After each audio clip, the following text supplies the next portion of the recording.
Sabi ko, wag kang mawawala sa buhay ko. Bakit naman ako mawawala sa buhay mo? Nandito lang naman ako.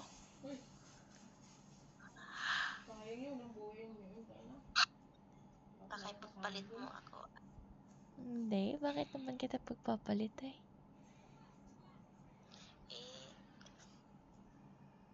Lagi mo kasing katabi yung driver nyo eh. Baka mamaya ma-fall in love ka at ma-fall out of love ka sa akin. Tingin ko naman hindi, kasi sa lahat na naging partner ko, ikaw yung pinaka-the best. Ina naman, no? Sabi mo nga, hindi ako yung the best eh. Sabi mo, marami akong utang. Ha? Sabi mo nga sa akin, ang dami-dami mong utang. Sabi mo sa akin.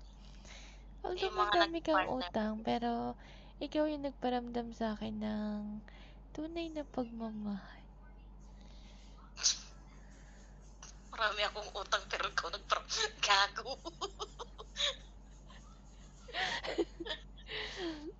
Hindi, kung sa kon naman, ano na yun, madami kang hihigitan na lalaki. Wow, pinapataba mo naman yung suso ko. O bakit? Paano? Totoo naman. Paano mo naman nasabi eh? Siyempre, ano na yan, napaka-caring mo, napakabait mo, wala akong masabi. Pero minsan matigas din Siyempre, talaga yung ulo mo. kung sa katigasan ng ulo, time mystery ka.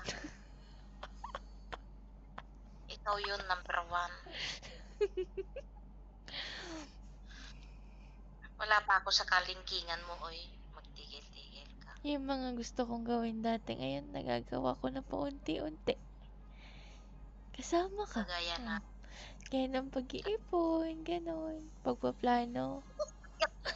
Iipon.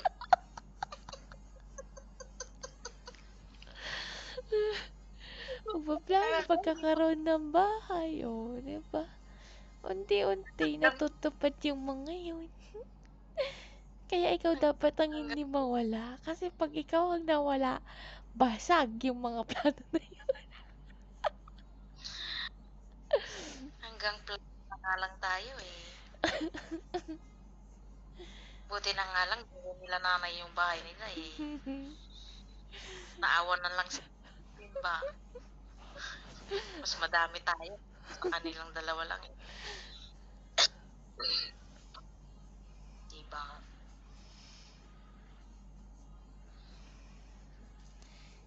Wala naman na akong ibang hihilingin pa eh. Kagaya na. Ang kuwan ko na lang ngayon, makapag-ipon tayo, makauwi, magkaroon ng business. May business naman ipalalaguin na lang. Depende na lang siguro kung paano natin gawin yun. Paano natin sisimulan na tayong dalawa. Din kasi ako sa business. Actually, business-minded din talaga ako. Napasadya ka, hindi ako business-minded. Taga-kain lang ako, taga-tulik.